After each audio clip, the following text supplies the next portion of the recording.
sont tous tristes. Ils sont tous tristes. Oui. Donc là, vous avez un exemple d'abandon qui a eu lieu en début d'après-midi au niveau du refuge de Poulainville. Donc vous avez à gauche une femelle qui s'appelle Raven, qui a été abandonnée parce qu'elle est destructrice. Et donc les gens n'arrivent plus à gérer au quotidien.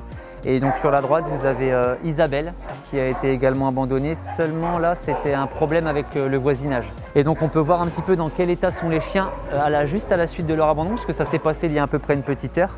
Donc on voit Isabelle sur la droite qui est un petit peu prostrée, qui est devant mais qui ne sait pas trop ce qui se passe. Elle hypersalive un petit peu, donc voilà, elle sent toutes les odeurs.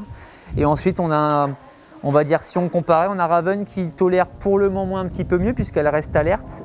Oulaska, magique.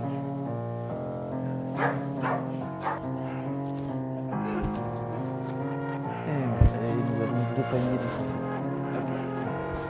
Ça va? Oh oh. C'est directement un découlement du confinement, puisque les gens, pendant le confinement, ont pris beaucoup d'animaux type lapin, cochon d'Inde. Et donc, quand le travail a repris et que le télétravail s'est un petit peu moins généralisé, et du coup, les gens se sont rendus compte que c'était quand même forcément donc, un animal qu'il lui fallait lui accorder du temps, et donc il ne l'avait plus forcément ce temps-là. T'es sage? Un orca? Oh oui ma fille, oh là là, les sages. C'est un chien qui vient de Fourrière municipale et donc nous ne connaissons absolument pas son passé. On ne sait pas ce qui a pu se passer pour que ce chien-là se retrouve sur la publique. C'est un chien, on a remarqué dans son box, qui est très...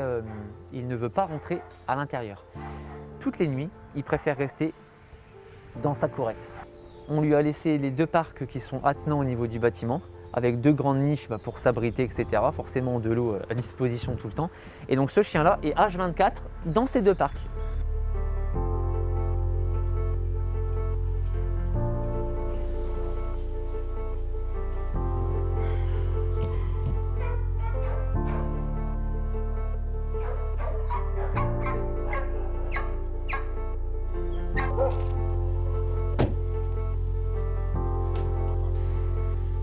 C'est le gros dodo après le nettoyage. Oh oui. Oh oui. Donc on prône toujours l'adoption responsable à la SPA. Et concernant les chats, parfois les gens ont un véritable coup de cœur et c'est ce qui est primordial. On veut un coup de cœur entre l'animal et l'adoptant. Parfois ce coup de cœur, on est obligé de ne pas donner suite à l'adoption, puisque ce sont des animaux qui, par exemple, ils étaient en appartement et qu'ils ont peur des bruits extérieurs, parce qu'on le sait, et les gens ont une grande maison et qui comptent le laisser sortir et le laisser divaguer un peu n'importe où, on sait que l'animal il va vite être perdu. Donc on va privilégier plus une famille qui sera dans le même contexte que l'animal, en tout cas on sait qu'il était bien.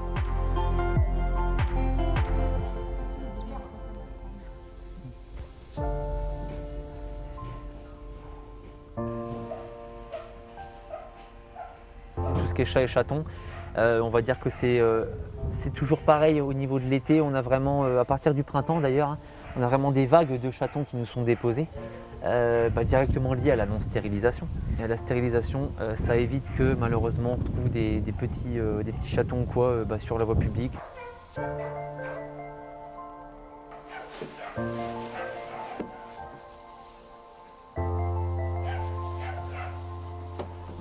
On est en train de nettoyer le chenil.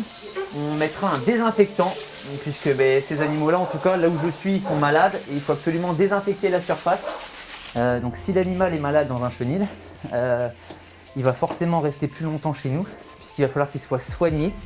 Donc l'animal, il peut vite passer plus de temps ici si on ne fait pas attention. Et ce qui est le plus important, donc, c'est tout ce qui est le nettoyage du matin. Donc la fin du nettoyage d'un box. On racle, on met la couverture et on ferme.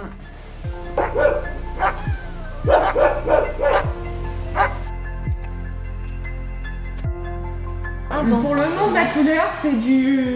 on ne sait pas trop. D'accord, bon voilà, j'adopte un chat qui s'appelle on ne sait pas trop. Voilà, c'est ça. La SPA me contacte quand il y a un abandon et qu'il a besoin de s'occuper de la maman et des bébés, avant de pouvoir les mettre à l'adoption. Et là, donc, vous en prenez... Et là, j'ai eu une maman avec ses 3 bébés. Je les ai gardés pendant 1 mois. Et bah là, j'ai un coup de cœur pour un bébé. T'as adopté. Mais il y a quelques... adopté, vous êtes content? Bah oui, oui, on est toujours content, sachant que c'est un transfert de Guadeloupe.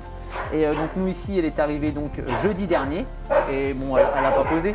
Elle aura passé quelques jours et le temps qu'elle se fasse stériliser. Voilà. Donc elle s'en va là. Des gens sont en train de faire les papiers à l'accueil. Donc c'était une adoption vraiment rapide, comme on aimerait que ça se fasse pour tous.